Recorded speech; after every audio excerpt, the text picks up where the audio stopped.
put that man's name on Front Street the same way you do everybody else's. Y'all are dead wrong. MPD, the U.S. Attorney Office, do your damn job. You saw exactly what he did. He should have been arrested. There's nothing else to investigate here, and when you tell us that, you insult our intelligence. Emotions running high as a community comes together demanding answers. Come correct in the beginning.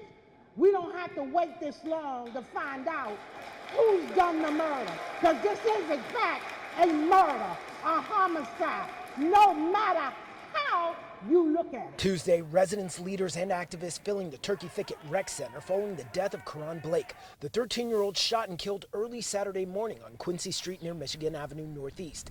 Police say the shooter confronted the teen because he was tampering with cars. And in the days since Blake's death, MPD providing few details about the moments before the fatal shots were fired. And neighbors want more information. The community meeting hosted by Ward 5 Councilmember Zachary Parker. The questions that you're asking right now, I don't have the answer to, but those are answers that this investigation will reveal.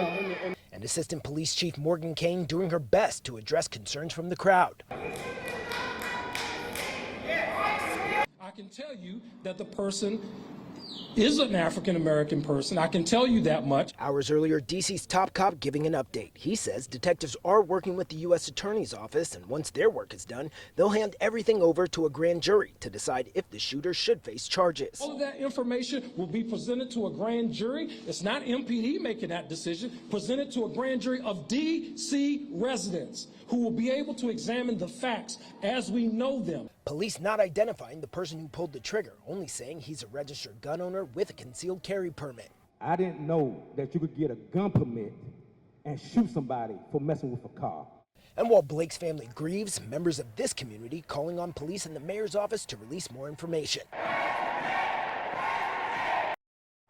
Bouquets of flowers are tied to a light post for Karon Blake, shot and killed after a resident said he heard the boy tampering with a car early Saturday morning. His death drawing frustration and concerns from D.C. leaders. Chief among them that a 13-year-old is no longer with us, but also that a resident would feel empowered to take matters into their own hands. D.C. Council member Zachary Parker now calling for transparency from police and accountability for the person who shot Blake. Apprehend him. I cannot go and kill anyone nor anyone else. And regardless of the circumstance, I think it's unacceptable that a 13-year-old is now dead. D.C.'s mayor sharing a message to the public. Anytime, for any reason that there is a public safety concern, residents should call 911. The loss is being felt across the street at Brooklyn Middle School, where the principal sent a letter to parents that reads in part, "Let us join in sending love and support to their family as they grieve this devastating loss. As a member of the Brooklyn family, we know our student will be missed by all who knew them." Neighbors echoing that sentiment.